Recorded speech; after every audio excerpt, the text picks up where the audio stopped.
All right, happy Wednesday night, everybody. What if Wednesday in Raiderland? Glad you are here. You don't have to ask what if when it comes to your insurance needs if you've got Shropshire Insurance of Texas on your side. All right, we got a lot of stuff going on tonight. National Signing Day. Texas Tech establishing further dominance over the Big 12. We will break down the Big 12 championship game with our man, Alan Corbin. He's covered BYU. He's covered Texas Tech. He covers BYU and Texas Tech tonight. What's different this go around? Why should anything be different from the first beatdown Tech gave BYU in Lubbock, kicking field goals instead of scoring touchdowns? All of that, plus Chris Klieman gets run out of Manhattan at Kansas State as the head coach. Make no mistake about it, he got run out. This is, about this close to Spike Dykes, but a little different scenario in Manhattan. And then whatever else is on your mind. You want to talk about it? We'll talk about it tonight with you. College football playoffs, anything, you got it. Drop in on the United Supermarkets chat line. So let's get it going in 3, in 2. Good evening, West Texans, all you good, fine, friendly folks out there who wish you were. I'm Ryan Hyatt, TheRaiderland.com, the website. Every day we're there for you in the morning. We got those cool Raiderland hot links fresh from across the country and locally right here. Everything you need to know, brought to you by Jackson Brothers Meat Locker in Post, Texas. Don't go through the holidays without ordering some great meat, cheeses, and other things from Jackson Brothers. Go to their website and tell them we said, hey. Also brought to you by Gators Bayou in Lubbock. If you want to watch the game Saturday, you can go up to Gators Bayou, 98th and Slide Road. We'll have the full menu ready to go, hot Cajun food, ice cold drinks. And, of course, we're brought to you by McAlpin Chiropractic, the official chiropractor of Raiderland. If you're a pickleball warrior these days and you just, can't get right because, you're too old to be playing pickleball, but never mind that. He can help you out. Maybe you just got too many boxes out of the attic for Christmas and your back's still not right. Kevin McAlpin can help out. All of you guys hanging out with us tonight in the Hat Creek Interior Studios. You don't have to own a ranch to live like you do. If you own a ranch, you probably already know about Hat Creek Interiors because that's exactly where you're going to go for the greatest Western-style furniture and accessories. HatCreek.us on the website. In Lubbock, the showroom, 10101 South Slide Road. Drop on by, tell them thanks. All right, let's get it going tonight. Get your comments in, your thoughts in. Where do you want to start tonight? Where do you want to begin tonight on the show? All right. Where do you want to start? And, it could be, I don't know, Texas Tech and BYU. It could be where Texas Tech is ranked. It could be that, right? You tell us where you want to start tonight.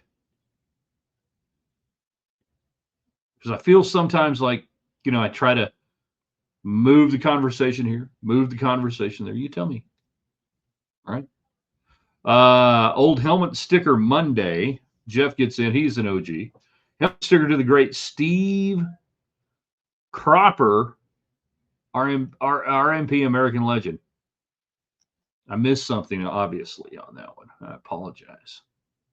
You're going to have to help me out on that because I missed something. I apologize. National Signing Day today. It's certainly not like it used to be back when it was in February. It's certainly not like it used to be back before the transfer portal and going out and getting, getting old, staying old. But Texas Tech, according to 247, Lubbock Online, AJ, everybody reporting Texas Tech, number one signing class in the Big 12 by far, top 20 or 19, I think 19 nationally. You just extend your dominance right now. And I can't remember who it was yesterday on one of their online shows. I don't know whether it was John Kurtz or who it was, but just talking about how right now, at this moment, Texas Tech and BYU are lapping the field in the Big 12. And right now, Texas Tech is distancing themselves further and further from anybody else. Any word on uniforms for Saturday? They usually drop Thursday, I think.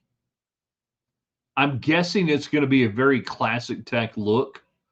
I'm thinking it's going to be black helmets, red tops, white pants. Haven't seen anything. And if they have, and I missed it, that's cool too. But if I were Joey McGuire, if I were Texas Tech, I would 100% go with a really classic, cool, clean Texas Tech look. Nothing goofy, nothing weird. Jeff, guitars for Booker T and the MGs, Otis Redding, Muscle Shoals, Stacks. Okay, I did not know that he had passed. And now we know the rest of the story. Old Texas Tech man, 9144. Texas Tech got a beast in linebacker out of Bigsby, Oklahoma. I'm going to, here's the deal. I'll take your word for that. I'll take your word that Felix Ojo is going to be great, that LaDamian Guyton is going to be the best edge rusher ever. I'm going to take your word for it because when it comes to recruiting over the decades, not years, decades, 30, almost 40 decades of doing this, call me when they show up. Call me when they get here. I'm talking about high school guys, all right? Call me when they get here. Call me when they make a difference. And I'm not picking on him. I'm not doing this for any other reason than it's the most recent example. Hello, Micah Hudson, okay? Yes, this class is highly rated. This class is probably very, very good. But call me when they get here. Call me when they make an impact. I would much rather see Texas Tech ranked as the number one high school recruiting class in the Big 12 today than last. Certainly 19 better than 99. I get that. I understand that. But call me. Call me when they get here. Call me when they get on the field. Call me when they make a difference. What if Wednesday? What if Texas Tech were undefeated right now? On Wednesdays in Raiderland, if you go to the website, theraiderland.com, we throw out a what if question. Sports usually, doesn't always have to be. If Texas Tech were 12-0 right now, what would be different? Right? Where would Tech be ranked? If we're 12-0, we're still only 3 in the college football ranking. You might not even be 3. You might be 4. That an undefeated Tech team might still be behind the 2 best in the Big Ten and fill in the blank out of the SEC. So at the end of the day, and you'd rather it'd be great to be 12-0. But at the end of the day, what would completely be different? Now, let's say you beat BYU on Saturday.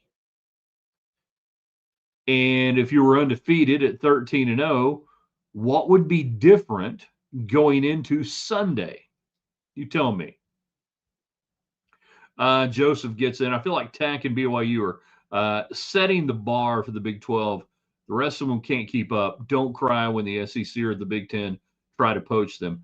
Big 10 and SEC ain't coming for Tech or BYU. Those days are over. That's done. Ain't nobody going anywhere. They're not expanding anymore. In fact, they'd probably like to spin off a few teams right now.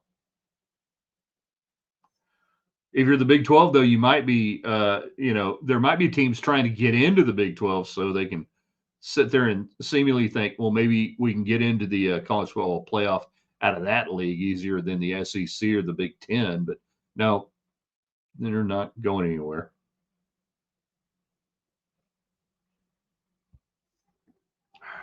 Alan Corbin going to join us in about 4 or 5 minutes. We're going to break down X's and O's on Texas Tech and BYU. You can fire your questions in, comments as we go through.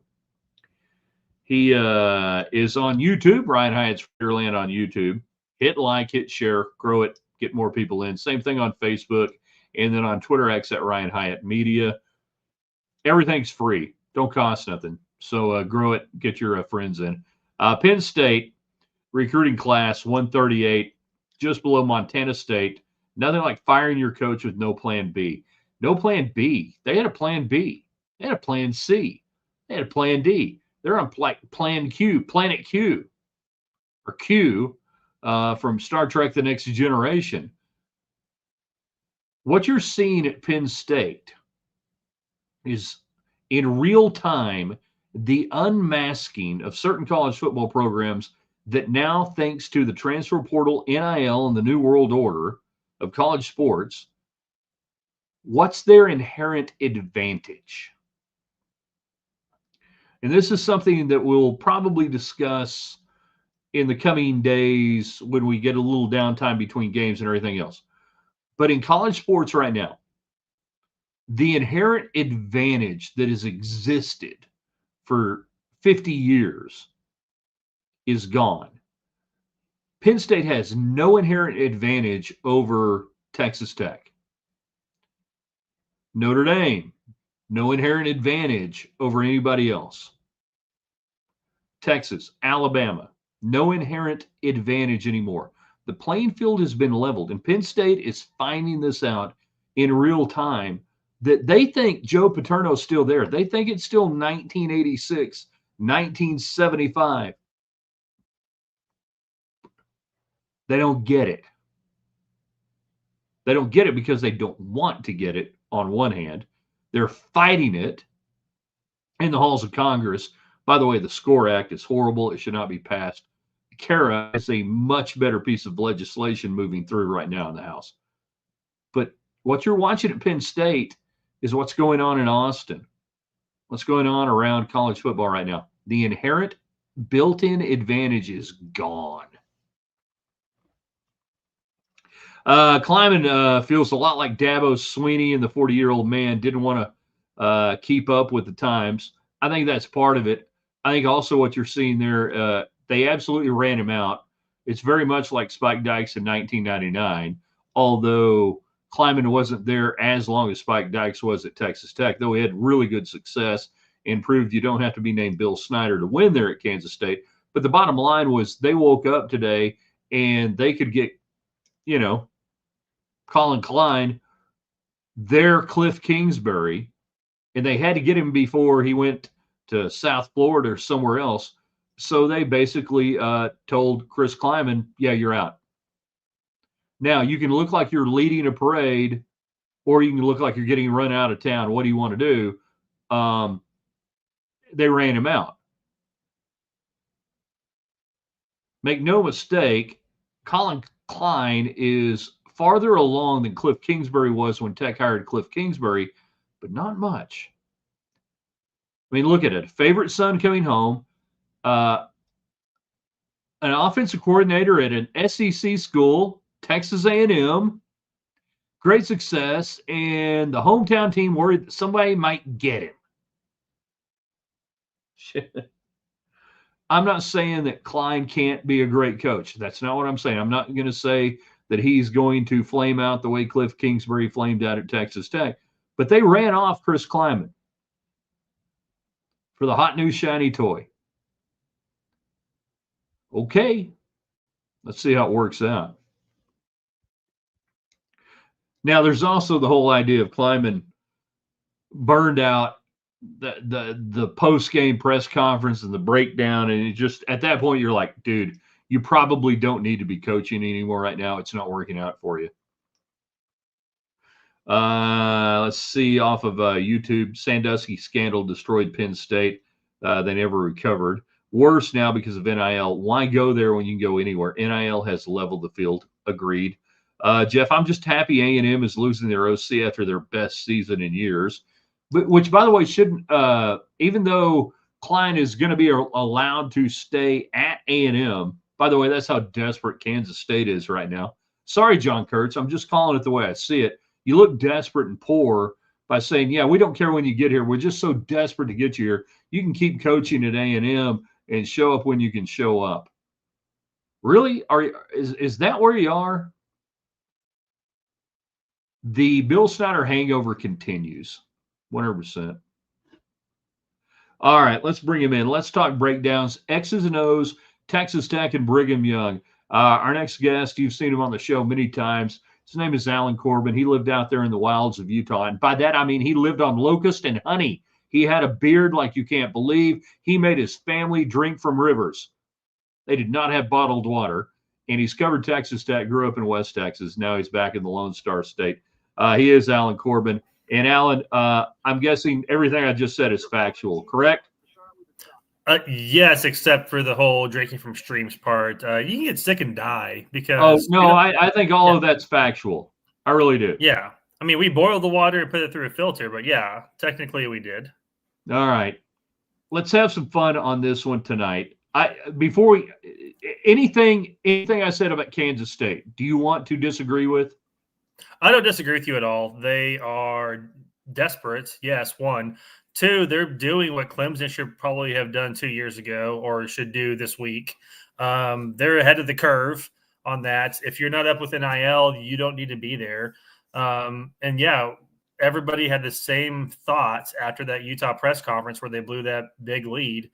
And he's basically crying. It makes no sense. It makes no sense to keep going at that point with him. They knew the writing was on the wall. It didn't matter if they beat Colorado or not last week. He was gone, and I think he would have left of his own volition probably a year too late. He would have been the good soldier, gone through, but Kansas State made that decision for him, which is good. He needs a rest, go back to maybe North Dakota State in 2 years and coach again. I mean, is that – and we're going to get to the X's and O's. We got plenty of time. But I just kept thinking about that after that press conference and then going into the Colorado game. Was it just really that big a step from North Dakota State in the pressures of Manhattan, Kansas on a coach? How hard? I'm sorry, but Lubbock, Texas is soft on coaches. Manhattan, Kansas is even softer. Yeah, people think Lubbock's hard to get to and an overgrown cotton town and farming town. Manhattan, Kansas is what people think of Lubbock. That's when you think of Lubbock, you actually picture Manhattan, Kansas. It's that small of a community, but everything lives and dies with the university. There's probably some pressure there because his predecessor has a statue in front of the stadium. Yeah. Now he did something Ron Prince couldn't do. He won a Big 12 championship. He beat several top 5, top 10 teams in his time there at K-State. But I really think just Kansas State admin, Kansas State fans are looking around the country, seeing. I mean, they saw Texas Tech. Texas Tech hadn't beaten them in 10 years, and they come in and whip them in Manhattan. And like, where's our $25 million roster? Heck, we'll settle for $10 million. It's not really going to happen for them with Klein immediately too. They need to be ready to have another 2 or 3 lean years before they get that up and running. All right, we're visiting with Alan Corbin right now. We're going to do the breakdown on Texas Tech and BYU. We had you on, I think, before the first game and broke it down. What is different X's and O's for both teams right now? A month later, where is BYU better? Where is BYU worse? Where is Texas Tech better? Where is Texas Tech worse? Why will things be different this time around in Arlington? And we see Vegas and everybody else hanging another double-digit Texas Tech favorite by nearly 2 touchdowns, which is basically where it went off game day. I think it went off at around 13.5, 14 points. I couldn't believe it. Why would this game be different? What's different for these two teams? So I'll go with the bad news first for Tech. What's worse for Tech is that you're banged up a little bit. Initially, I thought if they're going to get in the playoffs, I don't want them taking really any time off. I want them playing that first weekend. I don't want that anymore. They need 2 weeks, 2.5 weeks to get right. That hairline fracture that Morton supposedly has, that needs to be healed. Rodriguez is banged up. Bailey is banged up. Height is banged up. Like, your big playmakers are banged up right now, and you need all of them for the playoff push. Can they tough it out one more game? Yes, they can, but that's the bad news for Tech right now. That's where Tech is worse off, is health-wise.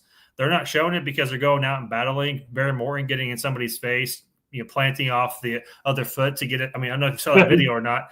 I'm just like – yeah, it truly was off the other foot. I mean, that reminded me of Monty Python with the Black Knight saying it's just merely a flesh wound going that's after right. it. Come on, have at me. Come on, let's go. So that's worse for Tech. What's better for Tech is you've seen different schemes offensively from them in the 2 games they played since BYU. They've done a lot more speed sweeps, motion, a lot more motion that they were doing beforehand, which is great. I've been wanting that all season. And Mac Leftwich is opening up the playbook just a little bit more to what we saw at Texas State, to where wide receivers are getting utilized. We're going to have really – you're going to see a lot more Virgil out there. You're going to see Carter out there. They're going to be getting those speed sweeps around the corners to just protect Morton, keep him upright to where he doesn't have to go back to pass. I mean, BYU saw what worked against Tech was bringing pressure early, and that did work. They got 2 3-and-outs on Tech pretty early. Tech had negative 30 yards after 2 series, and we're up 3-0 on BYU. If you remember what happened in that first sequence. Yeah, you had the 2 big sacks for like 16 and 12 yards. Yeah, it was just not great. BYU's going to try to replicate that. What Tech's done, though, is they've used more tight ends. They've brought in more blockers for Morton, and they're letting him just do a 3-step drop and get it out quickly.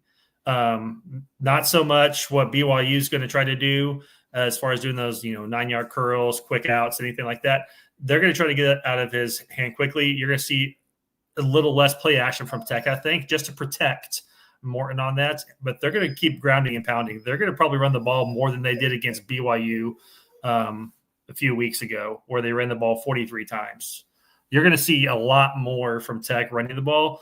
I think there's a chance here for them to have more chunk plays on the passing game and in the running game as the game goes on. Because I think what's going to happen is what happened 2 weeks or 3 weeks ago. They're going to wear down the Cougars. Now, on the other side for the Cougars, what's worse for them is they didn't really solve how to get LJ Martin going outside of that Cincinnati game. Cincinnati has a bad run defense, and he ran right over them for over 200 yards. Bachmeier ran for 50 yards against TCU a little bit. But you look at that Central Florida game, Central Florida's front line, kind of similar to Tech. You have Central Florida they got 4 sacks on him, Bachmeier. They got to Bachmeier and got to him quickly. Bachmeier wasn't as nimble. I think he's a little banged up too. I think for the Tech defense, they're going to get to him. They have to get to him early, and they have to sow doubt into him early that he can't escape them this time like he did last time, because he was a magician. He was like little Tony Romo out there running around in circles and running away from Bailey and Heights and Lee Hunter and Jacob Rodriguez. Like he was doing really well considering how much pressure he had. So that's what's different for BYU. They haven't really changed anything offensively or defensively. They don't really change. They are who they are. You haven't seen very many wrinkles. They're going to try to get the big play downfield to their receivers. But one thing I would look at too, when you listen to BYU coaches, listen to BYU players, after that Texas Tech game that they had, they're going to have some confidence coming in this game. They think they saw the tape. They know, oh, we can catch up to these guys. We actually left a lot on the table against Tech. I actually don't think they left that much meat on the bone against Tech, because I think Tech is that much head and shoulders better than BYU at every position group, except for maybe punter. There you go. And I look at this game and I go, I think Texas Tech can get 2 touchdowns where they had field goals. Mm-hmm. That to me makes it a 20-point game. No, I agree. 40-20, 38-18, whatever you want to play it. That's where I'm seeing this game right now. And I watched the BYU coaching staff the last time in Lubbock, and maybe it'll be different in Dallas, I don't know, or Arlington, pardon me. They gave up on their game plan after 2 series of offense. They abandoned the counter, cross action, all that they were doing those first 2 series that were moderately effective, and I thought their coaching staff panicked. Will they do that again if they get behind? I really think that you can make them abandon their game plan. They're going to be stubborn this time. They're going to try to give LJ Martin at least 30 carries in this game. By the way, what was wrong with him the first go around? We keep hearing he was injured. I keep hearing it was upper body, that it wasn't lower body. So tell me why he's more healthy and what it's going to matter this go around. I don't know if he's that much more healthy. And I see Jeff's comment, everybody's banged up this time of year. Tech more so than what they're letting on. They're not going to say that Bailey's going to be hurt or questionable or anything like that, like they've been doing with Morton, because everybody can see Morton's hurt. Bailey left the game against West Virginia. We saw Griffiths leave the game too, which that concerns me a little bit that he left that game injured. Yeah, I don't want to think about that right now. Thanks for bringing it up. Appreciate it. But, hey, I'm Mr. Happy Sunshine guy right now. I really think, though, it was an arm injury, maybe even something in the torso. They don't have to reveal really what's going on with him. They can just say out, questionable. Yeah, questionable, probable. Yeah, they don't have to do that. They're more forthcoming on who's injured than Utah is, which is funny, with how secretive BYU is with money and contracts and how that got blown up this week. That was fun to see. They don't like talking about money at BYU, and what happens? It's pretty much leaked that Kalani's getting $9 million. Back to what LJ Martin, though. They're going to run him until he physically can't do it anymore. They're going to run him into the ground. I really think they're going to have an added benefit. There's going to be about 20,000 BYU fans there at the game. Oh, yeah. I think there might be more than that. I think they're going to have a great crowd. I mean, they have a large population of alumni and fans in North Texas. That's where most of them came from when I talked to them at the Tech game 3 weeks ago when they played Tech. There's going to be a lot of people there. There's going to be some people traveling from Utah, but we're looking at 90,000 people at this game between Tech and BYU. And BYU will feed off of that a little bit from their fans because they'll actually be able to hear them this time. But it's really going to be, how can BYU keep to the game plan? Will they abandon it? Jay Hill did everything he could defensively to hold back Tech. And Jay Hill's looking at the film from the last two games thinking there's more wrinkles we have to cover now because Tech ran a base offense. They did nothing out of the ordinary against BYU that BYU hadn't seen, and they still got 29 points. And as you said, left two sure touchdowns on the board last time. All right, before we get out of here, not to travel over the whole Satake coaching thing and everything else, I think that's been pretty analyzed. I want to talk about what we're seeing. National Signing Day today with Tech, BYU 2, and some of the other commentators around the league. Are we seeing in real time over the last month Texas Tech and BYU separating from the rest of the Big 12 in football? That these two programs are saying, we're up here, you guys are chasing us, and some of y'all ain't close. I would agree with that. This was the first year, probably in about 10 to 15 years, I watched ESPN on National Signing Day and watched them for a little bit, hoping I would get some Big 12 talk out of them, and I did, which was great. They led off with top of the Big 12 rankings. There's Texas Tech, number 20 in their rankings, top class in the Big 12, and they're talking about it's more than just money, it's culture. Everybody's catching on now that, oh, this is real. This is what kids are looking for when they come out of high school. They want something that's a good transition into college, where it's like you have a coach that loves you, the coach's wife loves you, you have a support staff that loves you, you have a community that's behind you like they had in high school. It helps to make 6 to 7 figures, but yeah, don't hurt. You're going to see a couple more first-round picks out of this defense this year.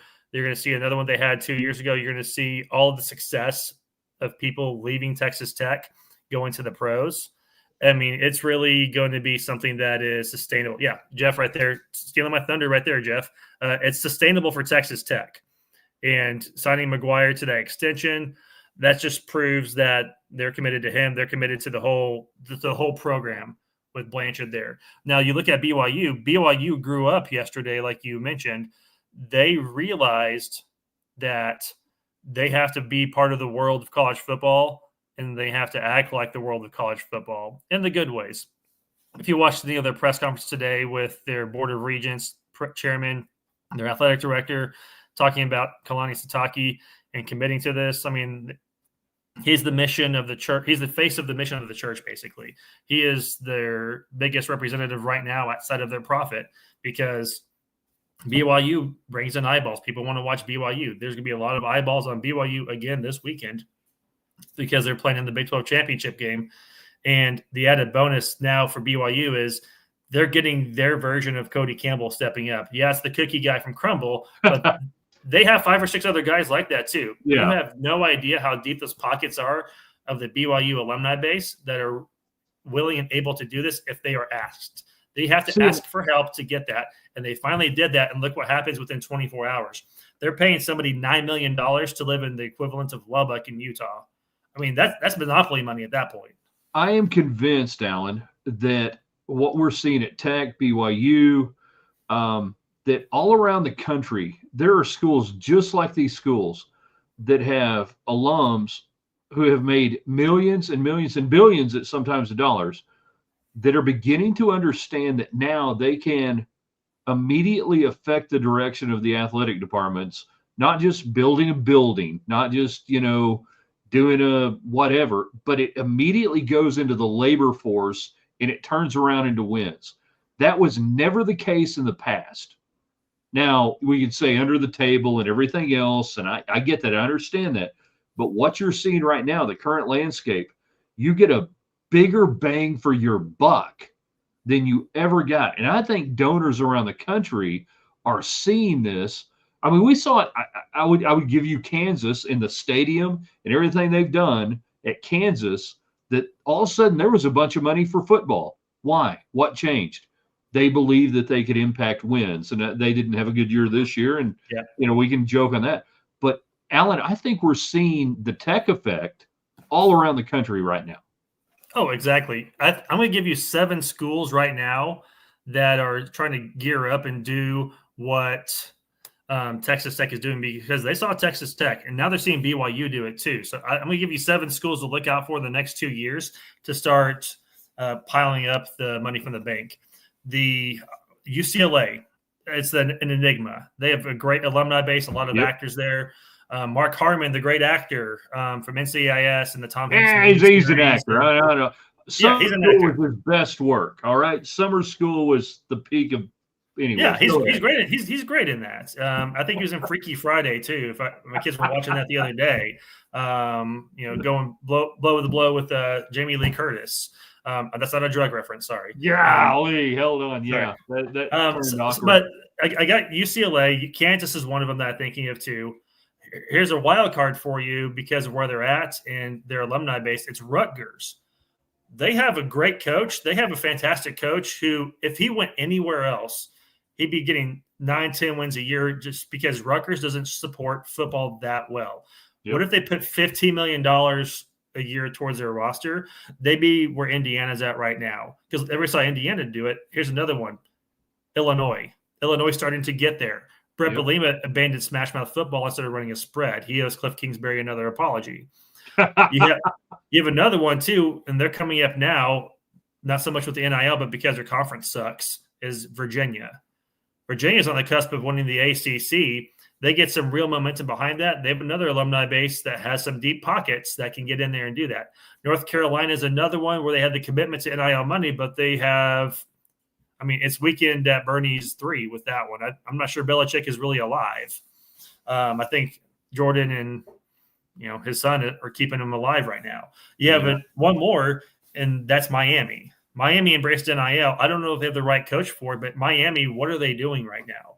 This was a disappointing season for them because if Tech was 9 or 10-2 at this point, with no possible chance to play in the Big 12 championship game, we would call that disappointing.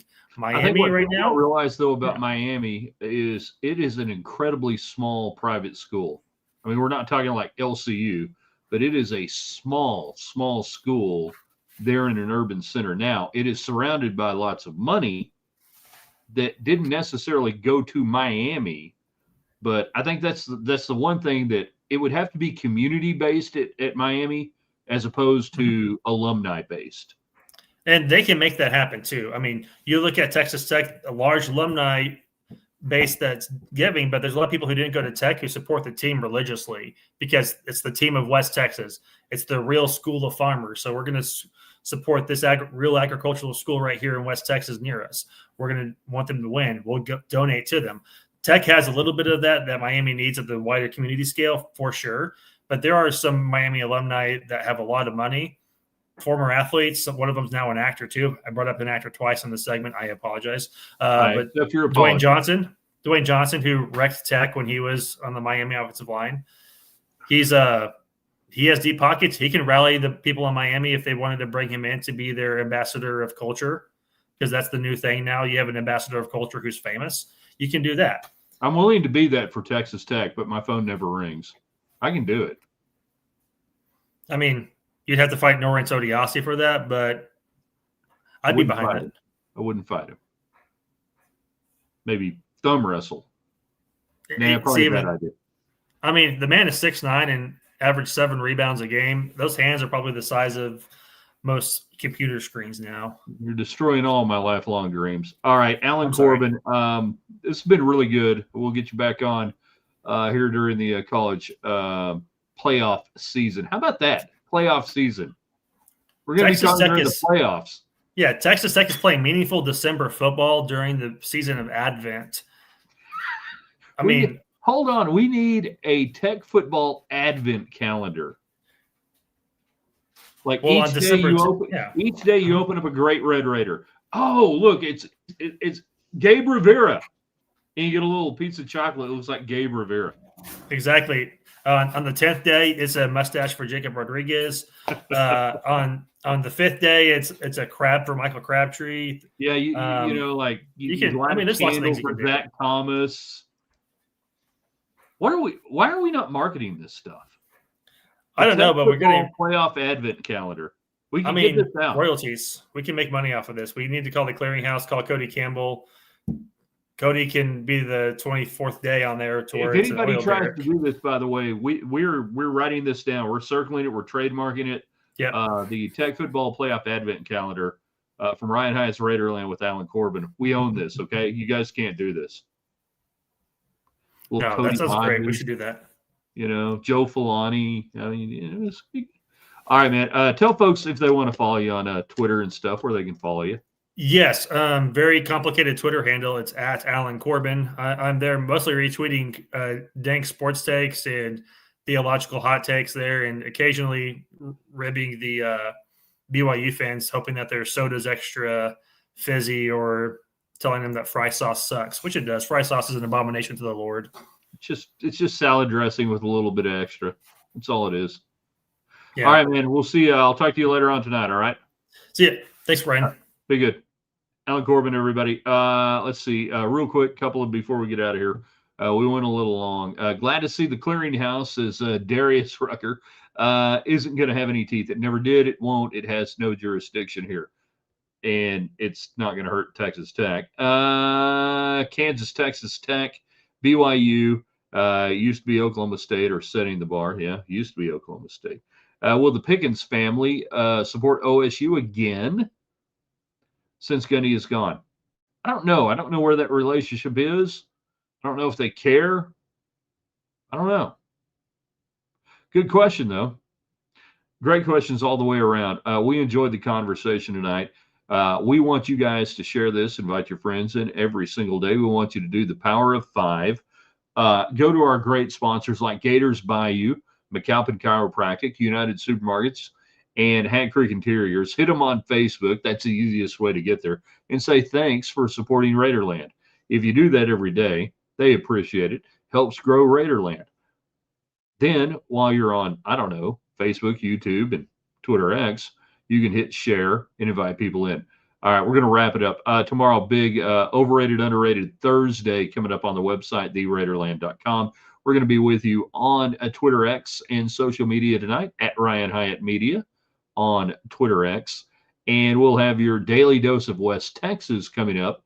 Another reason why you should subscribe to everything we do, including our Facebook page. We'll have our daily dose of West Texas coming up here in just a little bit. They're on Ryan Hyatt's Raiderland on Facebook and on Twitter X. You guys are awesome. Thank you, Alan. I hope you guys enjoyed this. Can't wait to see you tomorrow. For Happy Santa behind us and everybody else, we'll see you in the morning. TheRaiderland.com.